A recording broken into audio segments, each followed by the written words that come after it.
Follow that. We need friends.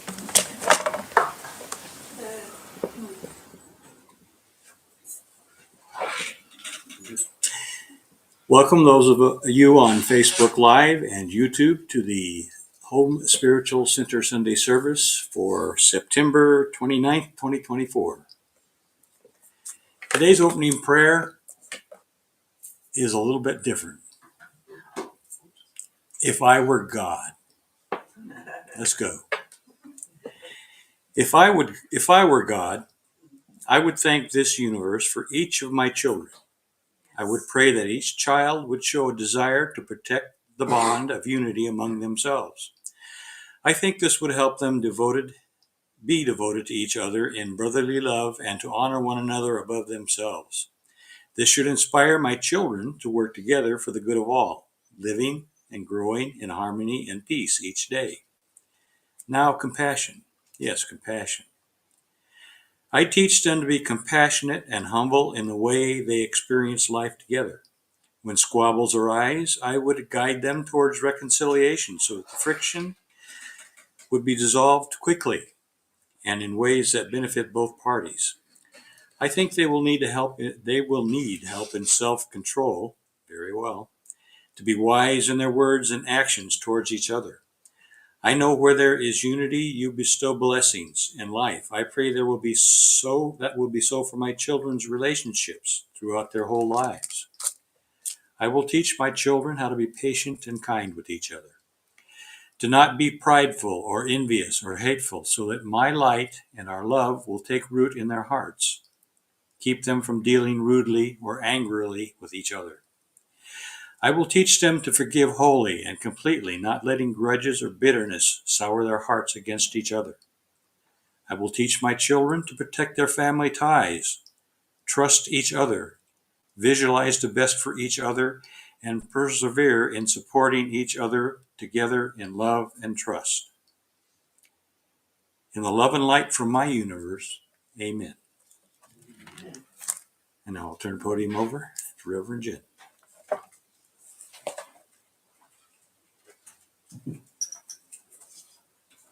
Thank you, Dick. You always do such a wonderful job. Good morning. Good morning. Well, I don't say I hate to admit, but everybody knows I mourn summer. And I really am appreciating the colors on the leaves. I was sitting in the living room and just kind of looking out, and I thought, okay, I can come into this. I can come into alignment with what's going to happen, no matter what I want. But I appreciate when the sun is shining and I get to see the changing of the leaves this time of year. So we're happy that you're here, and welcome to our friends online. I love how Spirit continues to work in my life and work through me. Last month was a pretty busy month with the move and things at work and talks and classes. And I was helping my daughter a little bit while my son-in-law was at the fires. And things were really, really busy. And I started tripping. I started future tripping on all the things that I needed to get done. And not just the things that I needed to do, but I wanted to do them well. And I was really leaning into Spirit to guide me through that and asking for some release of the anxiety and the stress that I was creating. And the one thing that I was confident about was that I had a topic, or I had a subject for today's message. And I even had a song picked out because I love to match my my messages with songs. So after a conversation, and I'll share a little bit about that, I feel like it wasn't really a nudge from Spirit. It felt like the hand of Spirit on my shoulder saying, pay attention, listen to this, reflect on this, use this in a message. I'm grateful that it came as a hand on my shoulder instead of the spiritual slap across the face, like wake up, because that happens sometimes too. So it was a lot gentler this time.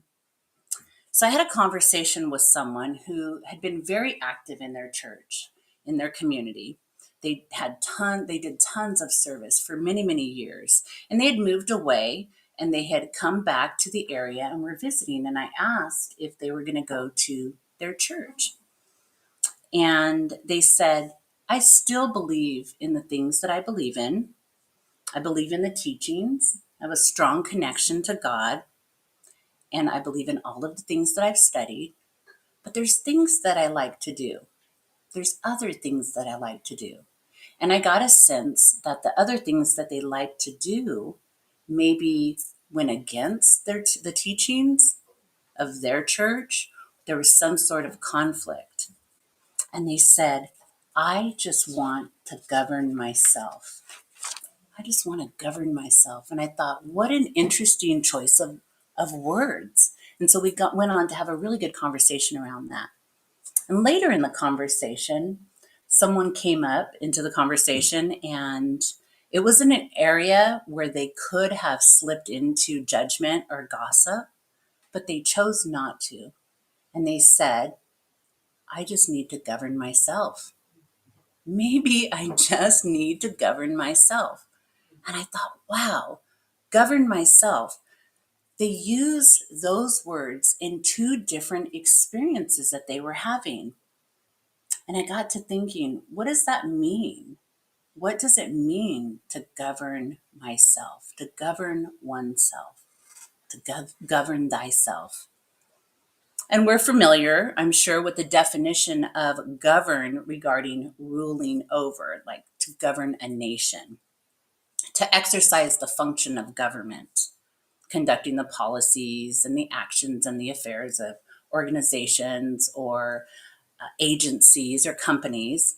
There's a governing body. To govern can also mean to control or to regulate or to influence people or events or actions. Maybe it's used in the context of guiding or directing. And I found the origin of the word somewhere, it's always approximately somewhere around the 1300s, and it was to rule with authority or to steer or to pilot. And these definitions still didn't answer exactly what it meant to govern oneself. So then I looked in the dictionary, typed in Google, what does govern yourself mean? And the definition that I got was to conduct oneself, especially with regard to controlling one's emotions. I like this part, behave in a particular way. Behave in a particular way. So a Psychology Today article that I found talks about self-governance. And it talks about it meaning having authority over oneself, standing in good relation to oneself, asking one's counsel, being self-possessed without being an authoritarian. And having this balance requires a good state of affairs among many different aspects of ourselves. So our emotions, our body, our intellect, the way we're able to regard ourselves, our self-regard, and our relationship with others. And they talked about in this article some really key ingredients. Self-awareness, so how one attends to oneself. The ability to focus on ourselves, how our thoughts and our actions or our emotions align or don't align with our internal standards, The ability to objectively evaluate ourselves and manage our emotions and align our behaviors with our values and understand correctly how others perceive us.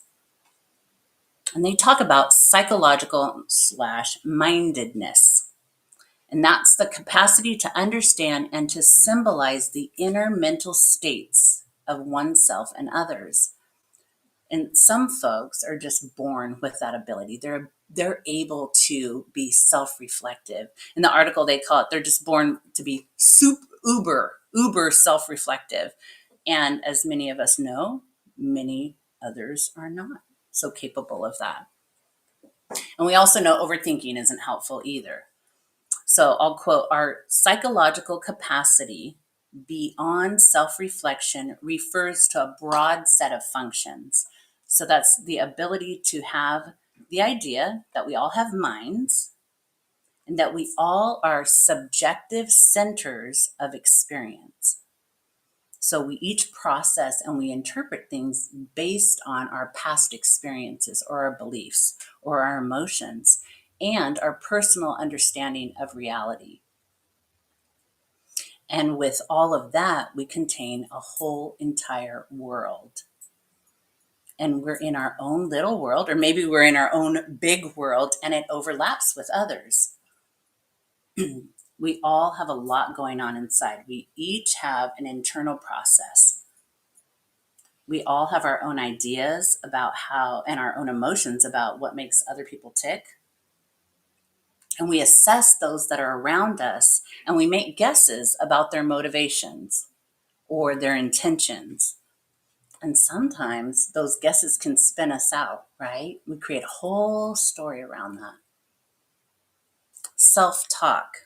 When we hear a thought as if it were another person, or even when we're talking out loud. And this makes it easy because we can believe with ourselves, or we can behave with ourselves as if we were another person. And when we hear our own thoughts about ourselves, we can also feel like we're on the receiving end, like it's someone else talking to us, right? And we get all kinds of emotions about what we're saying to ourselves, what we are saying to ourselves. If we get into that space of self-criticism, then we can have different responses around that.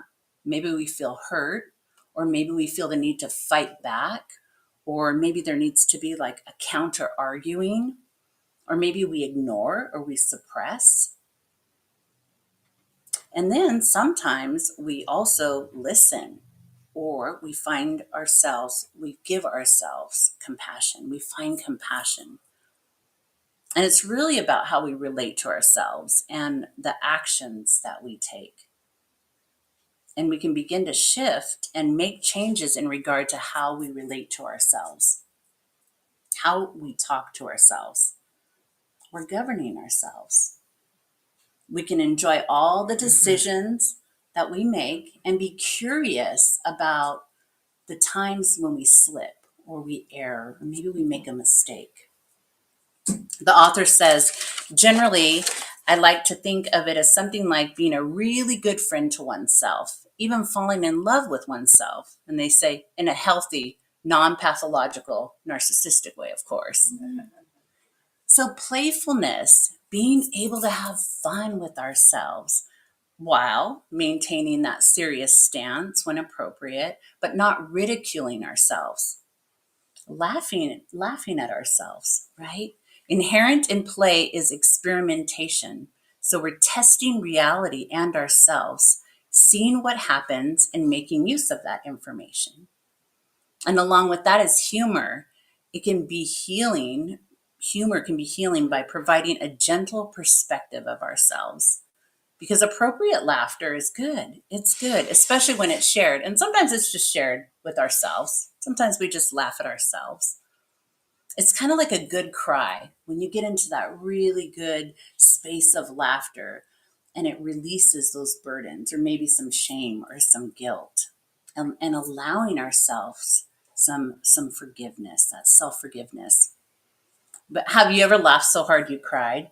Like laughed at yourself so hard that you cry?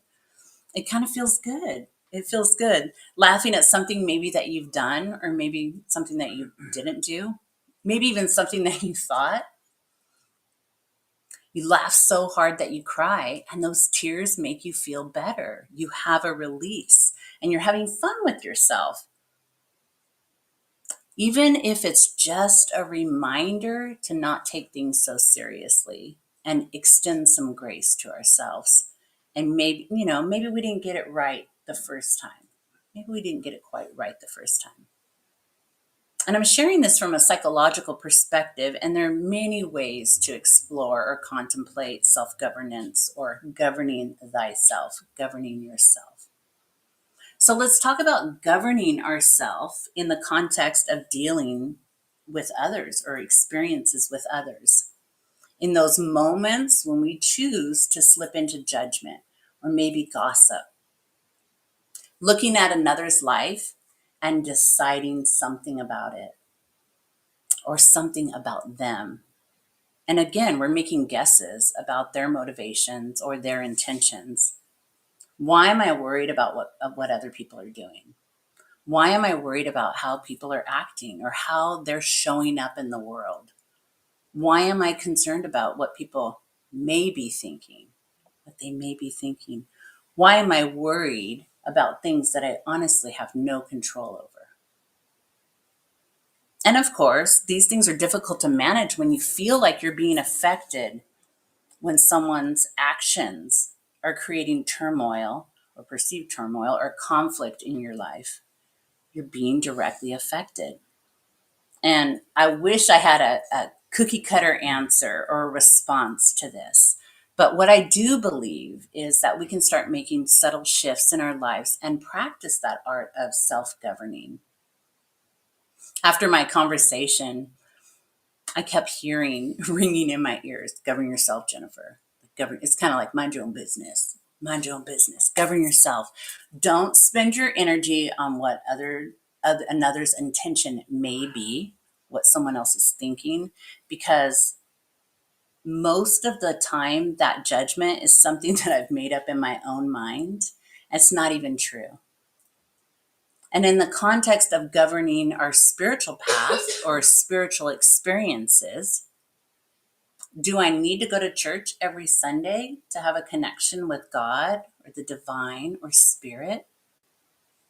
Do I need to go to church at all? I've heard many say, and I've said this, I'm not religious, I'm spiritual. I'm not religious, I'm spiritual. I don't need to go to church to believe what I believe. I don't need to go to church to be connected to God. And I think so many of us have pushed away from traditional religion or church, and we're finding our own way, right? We're finding our own way. And I felt that way for a long time. I don't need religion. I don't need a building to go to. I'm going to govern myself. And now, being part of this community, the Home Spiritual Center, I love being with my people. I love being with like minded folks. I love the connections.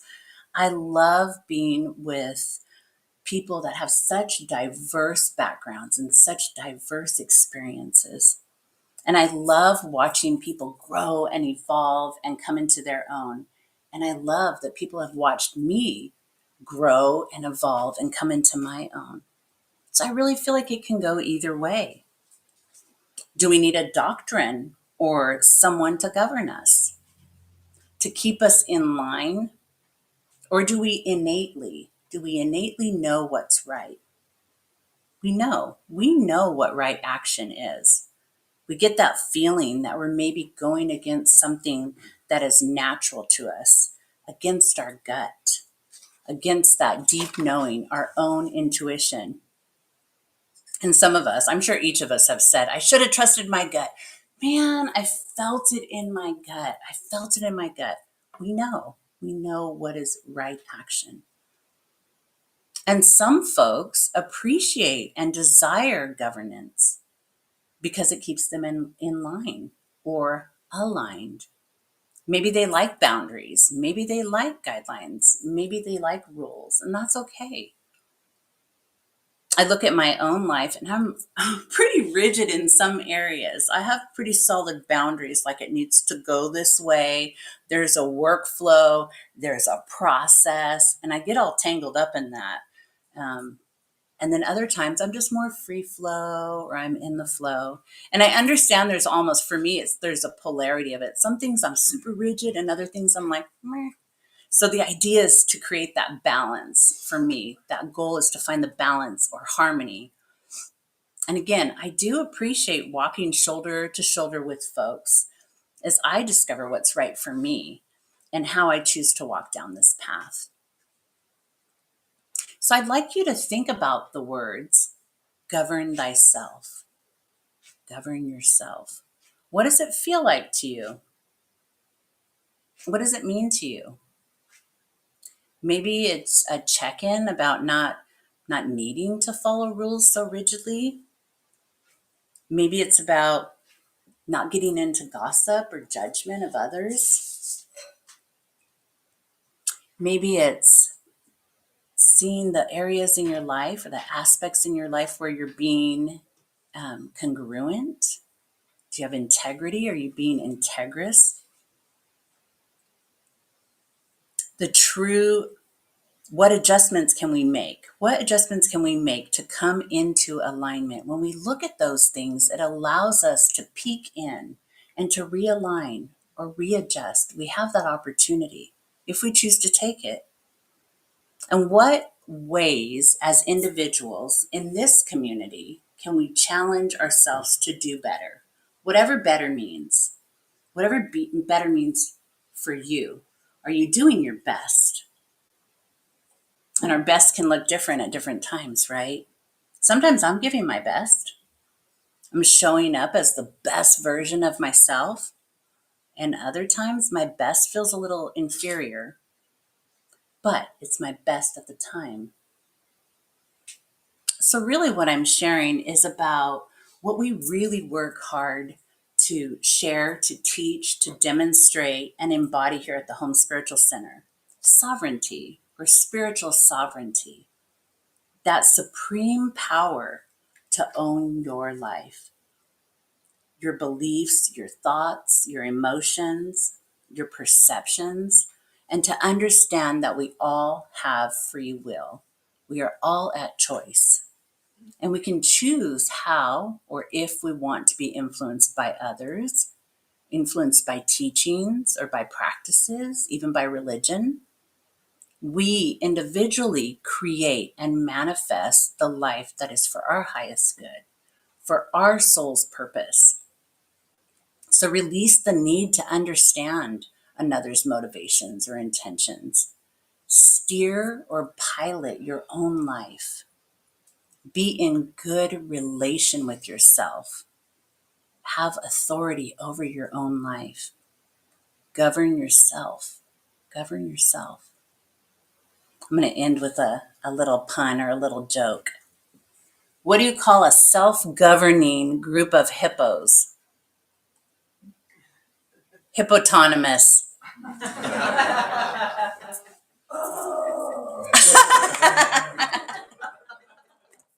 Well, you know. Well, let's move into a little space of meditation.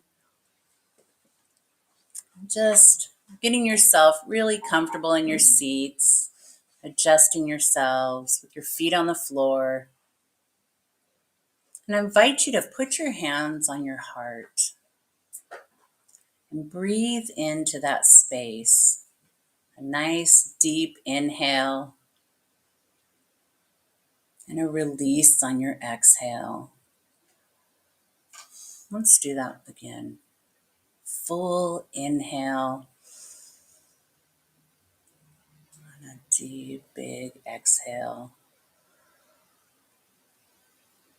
And sit in that space of your heart space, and allow it to be a space of reflection, of loving reflection.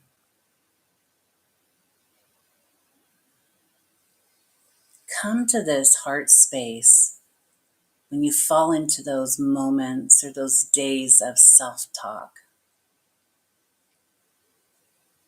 Allow those words that you're saying to yourself to come from love.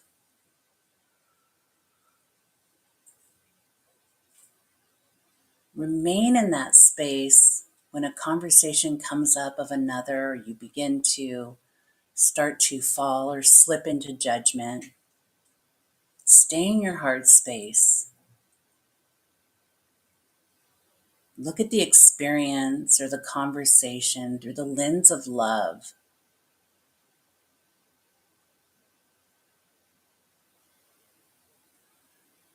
Sitting in this space, decide how you want to own your own life.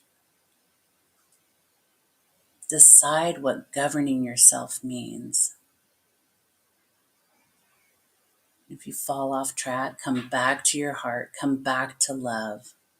Just treat yourself with that deep compassion and that grace. And let's take another deep inhale. That breath of the divine.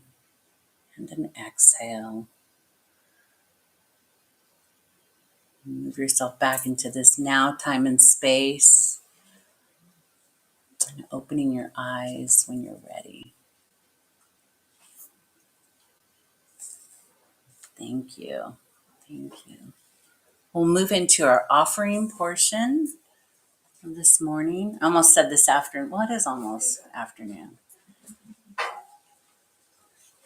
And we are grateful for whatever you are able to give, whether that's service, your time, your prayers, your talent, your money. We appreciate all of it. You can always extend an offering on our PayPal as well. So let's just put that offering between our hands and just infuse it with love. Infuse it with all the things that the Home Spiritual Center needs. And we know that whatever we're able to give, that it always comes back to us in the most benevolent and abundant way. And we just say, thank you, amen. I do want to put a quick plug before Dick comes up that we do have some merch in. So we have our cups, which are so great. And they say helping ourselves master every day. And these are $8. $8. And then we have these bags. We have stickers too. So we'll have to show those some other time. But we have these really cool bags. And they have that hard bottom on them, and these are $6. So they say divine connection, community, joyful life, and gratefulness. So those are some of our guiding principles here. So if you're interested, come see myself or they're $8. $8? Yes. Oh, the cups are $8 and the bags are $6. Yeah, and if I got it wrong, sorry, but I think that's what it is. We're still learning. We're still getting our flow around the merchandise. So if you're interested, come talk to me or Cheryl. And so I'll invite Mr. Walker back up.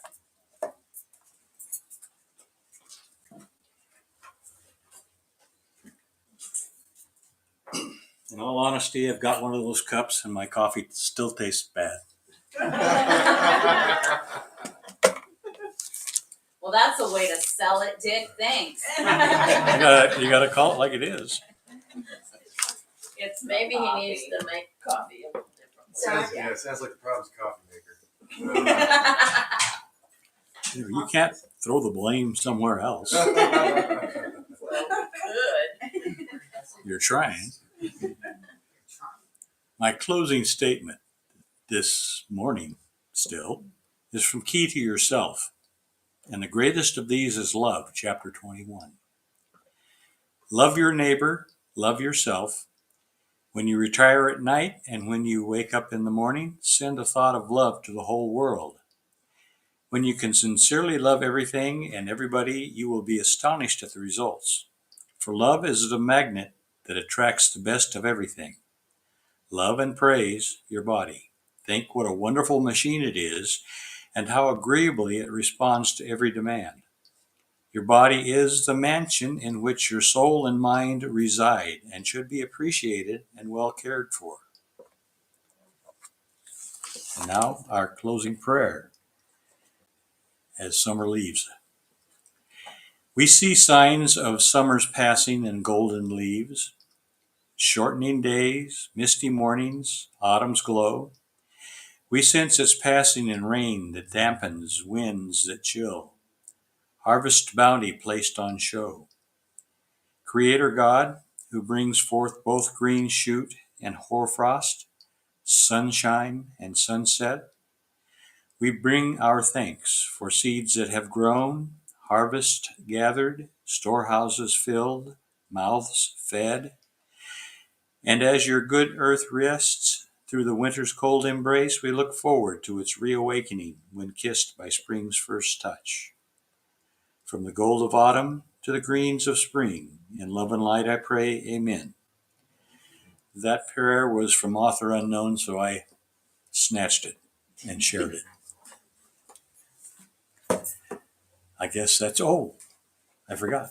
Facebook Live and YouTube. That's the end of our Sunday service. We're out.